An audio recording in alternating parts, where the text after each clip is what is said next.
both world record holders also almost attacked their world records. So this race was slam packed with talent. I mean, again, go check out the live stream from Flow Track. Shout out to them for. Hey, what's up, guys? Welcome to the video. So we're in today's video. I did say, hope you enjoyed the last video with you guys about the Junior Olympic Indoor Nationals preview video. I really did enjoy sharing all my thoughts about Indoor Nationals with you guys, on my events, my predictions, my times, my place, all that kind of stuff. Actually, those are all just kind of predictions because at the time I'm filming this video for you guys, the Tokyo Marathon recap, which we'll be discussing in a we will talk about that in a few seconds, a little bit later in this intro of the video. But at the time I'm filming this for you guys, I haven't filmed that video for you guys, so I don't know much information about it, but I do hope you enjoyed that. You guys, so that's probably going to do it up for this intro of the video, and now it's going into our second block of the intro, the top race video. So in today's video, as you guys probably saw by the awesome thumbnail that I put on this video for you guys when you guys clicked on it, and again, I just told you we were going to be discussing the Tokyo Marathon recap. We're going to be recapping the 2022, or as they actually say it's called the 2021, but it's really the 2022 Tokyo Marathon. So this marathon had all the hype, and when I say all the hype, I mean all the hype. I did do a preview for this marathon for you guys. I will link that in the description below, so go watch that one after this video is done. Or if you haven't watched that one, watch it before you watch this video so you can hear my predictions and my previews for it. But in that video, I even said, like, this race is going to be one of the biggest races of the year, and sure enough, it definitely didn't disappoint, because there were amazingly fast times on both the men's and women's side for the running, but also for the wheelchairs. There was insanely good strategy and competition that happened. In the men's wheelchair, it was ridiculous. Everyone got blown away by Marcel Hugh, the two-time Olympic gold medalist in the marathon for the wheelchair racers, and Eliud Kipchoge blasted everyone out of the water. Bridget Koski, she destroyed everyone. So this race is going to be super exciting. So I have picked out an article for this race. It is not a Let'sRun.com article. It's actually by the Tokyo Marathon Federation, who actually puts on the race. So they wrote this article. It's shorter than normal, which can be good and bad. But I will read through the article for you guys, and then after we finish reading the article, I will go back and I will tell you a little bit more about what, like, I watched the live stream, so maybe they didn't mention some of the stuff that I saw in the live stream in the article. So after that, we'll just kind of be recapping the article and getting to know, and I will tell you guys a little more of the nitty-gritty of what happened. I will also link this article down below, so don't hesitate to go check it out after you finish watching this video. You guys, so that's probably going to do it up for this first block of the video, and now it's into that's probably going to do it up for this intro of the video, and now it's into our first block of the video, reading and recapping the 2022-2021 Tokyo Marathon.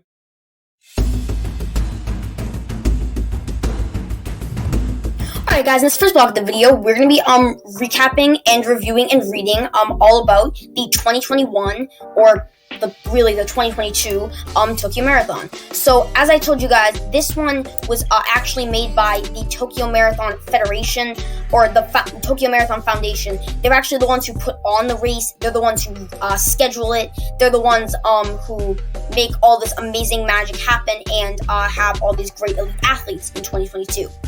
So yeah, that's probably all I have to say for that, and let's get straight into it. So this is the title: Abbott WMM, which just means Abbott World Major Marathons, Tokyo Marathon 2021 recap.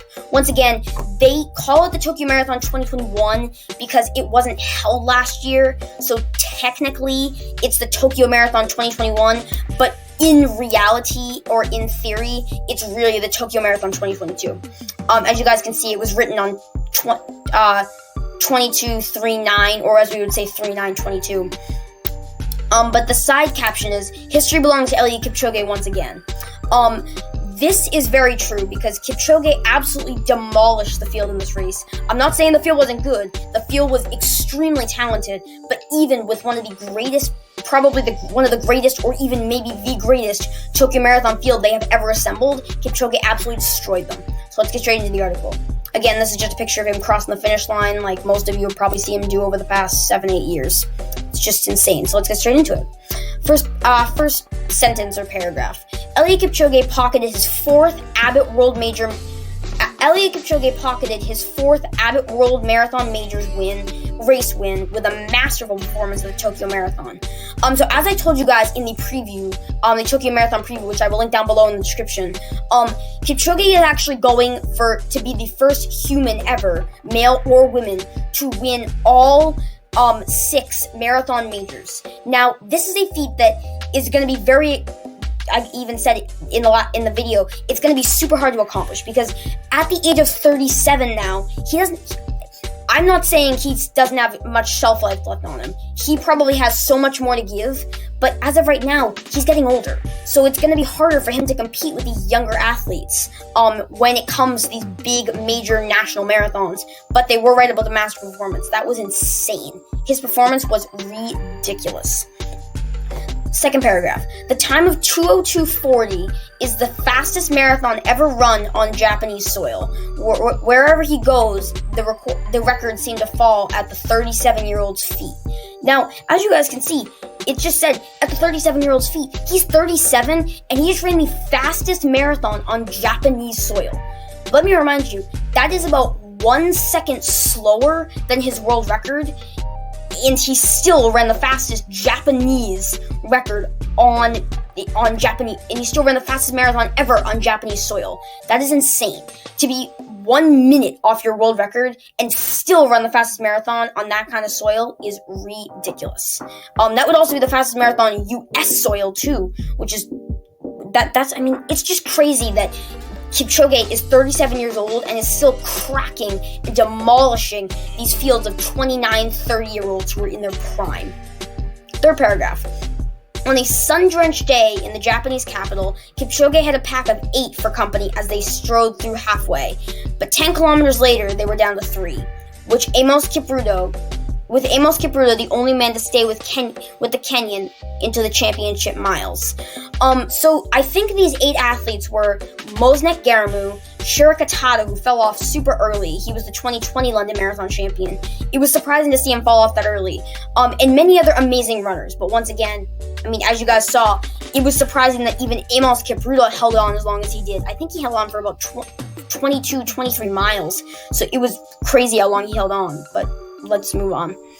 But a younger man could not sustain a pace that he had not mixed with before once Kipchoge began to turn the screws, and eventually finished 33 seconds and still astonishingly quick time of 2:03:13. Imagine running 2:03:13, one of the fastest marathon performances in history. That's probably top 10. You finished 33 seconds behind a guy. I think Amos Kipruto is probably about 30 years old. So he's about 6 or 7 years older than you. You finished 33 seconds behind him, and you still probably cracked the top 10 fastest marathons in history. That is insane. The fact that Kipchoge can destroy his competition by this much, and they can still run this time, is ridiculous. Timur Tola was third in 2:04:14. Now again, it was really a Kipchoge battle. It really didn't come down to anyone else. It was a 2-horse race. There was Kipchoge and there was Kipruto. But even Kipruto, we all knew at some point, when was Kipchoge going to make his move? And once he did, it was over. History was also made in the women's race as Bridget Koski returned to winning ways with a 2:16:02 that will go down as the quickest women's time ever run in Japan. So why they say winning ways because she actually lost at the Olympics. She finished second. Still an amazing time though. But it was still an amazing effort at the Olympics. I can also link the Olympic women's and men's recap marathons down below. But yeah, if you guys can see, I'll read it again. The quickest time ever run in Japan, which again, as you can see, this proves how dominant Kenya is and has been. Both of the athletes in the same race on the same day, both ran the fastest marathon on the men's and women's side, both the world record holders as well, in Japan. It's just so mind-blowing. Like, these Kenyans, they just dominated. It's insane how much they dominated. Koski blamed the wind for hampering her efforts to threaten her own world record of 2:14:04, but now that she has 3 separate Abbott World Marathon Major titles to her name and reserved her credentials as one of the world's best, having settled for silver in Sapporo in last year's Olympic marathon. Now, both the world record holders, I think, were on pace to break their world record. Kipchoge was actually on pace for a while, and then it just kind of fell off because I think it was through halfway, but once they turned, it became really windy, so they fell off. But Bridget Koski also, I mean, she got pretty close to her. She didn't get close, but like if she had run 2 minutes faster, which in a marathon's probably about 10 seconds a mile. It's probably about 20 seconds a mile, so she wasn't that close, but she wasn't that far off either. So she definitely could have made it if it was a little less windy and she had a little bit better competition. She was followed by a pair of BMW Berlin Marathon champs from 2019 and 2020 in Ethiopians Ashi Burka in 2:17:58 and Gautam Gebrselassie in 2:18:18. Now, these are both athletes we had discussed in the preview. Once again, check that out down in the description below. But Burka and Gebrselassie were both amazing runners. As you guys saw, she was trailed by Berlin Marathon champs and absolutely demolished them and left them in her dust. I mean, she literally let them eat her dust. Same with Kipchoge, but it's just it just blows my mind that like these athletes are actually doing this and they have the ability to do this. Kipchoge now requires wins in Boston and New York City to complete his mission, while Koski is also one step closer to the same goal. Berlin, Boston, and New York are left on her Abbott World Major Marathon hit list. Now, for these two to be the first 2 humans to ever win all 6 World Marathon Majors would be absolutely crazy. They're both world record holders. They're both Olympic medalists, and they both destroy their competition anytime they step on the starting line. So that would be absolutely insane and so exciting to watch. I hope it happens soon. One man who already has 6 wins in all 6 cities is Marcel Hug. The Swiss silver bullet showed no signs of slowing down as he romped to a win by nearly 7 minutes over Japan's Tomoki Suzuki in the men's wheelchair race, plundering the extra 8 sprint points as well. 7 minutes. Think about that for a second. I know that seems not as much time because it's a wheelchair race, but still, think 7 minutes. That's like leading by like 3.5 or 4 minutes while running the marathon. He beat the closest competitor from Japan by 7 minutes, and Tomoki Suzuki probably still rode one of the greatest times in wheelchair marathoning history. It is insane what Marcel Hug has done. I mean, he has wins in all 6 cities already. That's insane. Like, I don't think any other athlete that I know of right now has done that. I mean, maybe the closest one that would have even a chance would be Daniel Romanchuk, and I don't even think he has one. So that is insane. The reigning Abbott World Marathon Major Series champion has known nothing over the first place in Japan since winning here in 2019. So he won. Let me give you a perspective. He won Boston last year, almost broke the course record. I mean, he won Tokyo in 2019. I think he also rode in, a Chicago in 2020 or 2021 or something, either 2020 or 2021. But he has an amazing resume, and I can't wait to watch him race more again. The women's wheelchair race was also a contest between 2 Japanese athletes in the absence of an overseas field, and it saw Tsubaka Kina retain the title she won in 2020 under similar circumstances. Second place, Wakado Tsukuda scored the conclusion of 8 bonus points for the sprint point at 13 kilometers. Now, what they mean by these sprint points is you get extra money or bonuses if you make it to these points first. You'll see some athletes try to surge ahead to get the money and then kind of fall back with the field. But, I mean, it's a great way to earn some extra cash while not really doing anything huge or anything big. So, yeah, that's what they mean when they say bonus points or sprint points. Boston is the second race in the series I think it's 54 on April 18th. So that kind of concludes our article. But as you guys can see, this Tokyo Marathon was stacked with talent. I mean, you have both world record holders running the fastest times in Japanese soil. You have Marcel Hug, who is a 6-time major marathon winner, has all titles in all 6 cities, and won by nearly 7 minutes. You have the reigning women's wheelchair champion, Chusaka Kina, who won in 2020, and that was insane. You have both world record holders also almost attacked their world records. So this race was slam-packed with talent. I mean, again, go check out the live stream from FlowTrack. Shout out to them for this awesome live stream in the live chat down below, or in the description down below. But this race was insane, and I can't wait to recap it a little bit more with you guys in the next block. You guys, so that's probably going to do it up for this first block of the video, and now it's into our second block of the video, recapping basically what we said about this article in the Tokyo Marathon.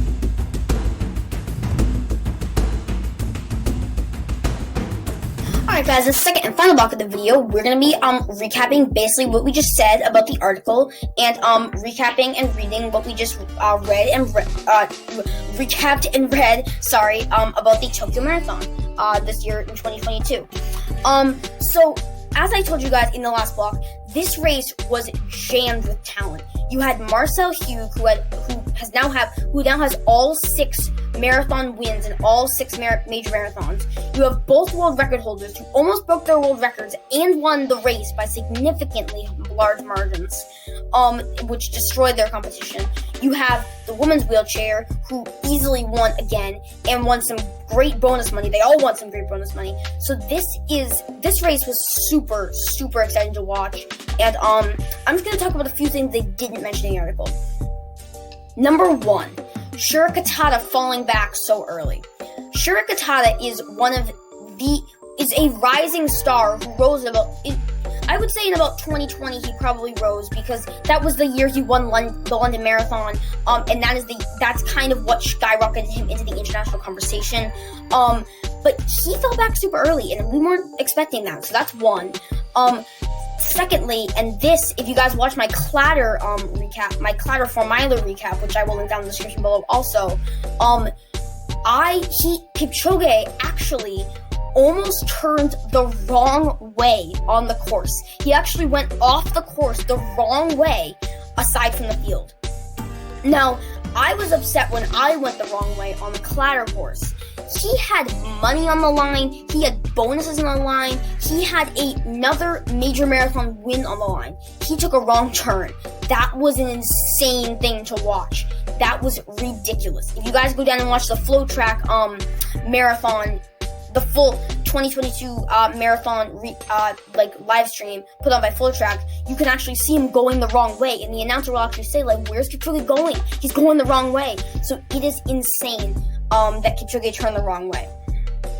Another thing I told you guys, it came down to a 2-horse battle.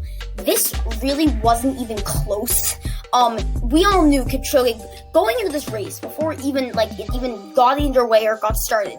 We all knew that all the athletes and all the spectators knew that Kipchoge was going to go with the pacers. He was going to request a very, very swift pace out for about a little under 61 minutes. I think they ran the first half in. They ran the second half slightly slower, but aside from that, everyone knew that Kipchoge was going to go super hard, and he was going to make sure nobody stayed with him, and that's exactly what happened. But it kind of came down to a 2-horse race, and we were actually shocked that what's his name? Oh yeah, Amos Kipruto actually stayed with him. And Amos Kipruto is not a bad runner. We looked him up. I think he's won many, many great marathons before. So it is not common to see that happen. So that's probably really gonna wrap it up for that. Or for those fun facts that they didn't really mention in the article. Once again, thank you to the Tokyo Marathon Foundation for this awesome article. I had so much fun recapping it for you guys. I had so much fun reviewing it for you guys. And it was just super fun for me. And I hope you really enjoyed it. Once again, shout out to all the athletes who ran this race. It was an insane race to watch. It was an amazing race to watch, and I loved it so much. So, Thank you so much for all the athletes putting on a show. Congratulations to everyone who ran the Tokyo Marathon. I'm just genuinely impressed. They even said it was a hot day, really windy and bright sun. So I am impressed by everyone who ran, whether you're an elite or whether you're Kipchoge and you won, or whether you came in 2000th. I'm proud of everyone who ran this race. It is inspiring to see all of you run, and I'm just really excited to see where this journey takes us. Guys, so that's probably going to do it up for this second and final block of the video, and that's probably going to wrap it up for today's video. Alright guys, I hope you enjoyed this video. Hope you enjoyed listening to me recap the Tokyo Marathon 2021 for you guys. I hope you enjoyed listening to me recap all these races for you guys and the 2022 Tokyo Marathon. So I hope you enjoyed that. Once again, shout out to everyone who ran the Tokyo Marathon. Whether you're Kipchoge who wins races left and right, or you're just someone who likes to train for something and wants to be motivated for it and likes to feel the joy of finishing a marathon with those sore and tired legs. My heart goes up to everyone who ran this race. I cannot run a marathon right now. I want to one day, but again, that's ways off. So everyone who ran this, congratulations. You should really be proud of yourself for it. It was a super difficult day to race, super windy, super sunny. So you should all be proud of yourself for it. Once again, thanks to all these elite athletes. Shout out to all you guys. These elite athletes are amazing. They've always put on a show for us, never disappoint. So I was super excited to watch, and I loved it. Yeah. So that's probably gonna do that for that. Guys, so that's probably gonna do that for that. Once again, if my words got tangled up in my voice today, I am sorry. I'm filming this in the evening for you guys, so I'm not always like the most hype in the evening, but I still hope you really enjoyed it. So I hope you enjoyed that. Stick around with this quote, and you guys are going to love it, and I will see you guys in the next one. Have fun, keep running, enjoy life, never ever give up on your dreams. Share, like, and subscribe, and peace out, guys. Hey, what's up guys, welcome to the video. So before we jump into today's video, I just say, hope you enjoyed the last video episode of you guys about the Junior Olympic Indoor Nationals, how did I mess that up? Hey, what's up guys, welcome to the video. So before we jump into today's video, I just say, hope you enjoyed the last video episode of you guys about the Junior Olympic Indoor Nationals, preview video. At the time I am filming this, Tokyo Marathon recap for you guys, I have not filmed that video yet. How did I mess up a second time?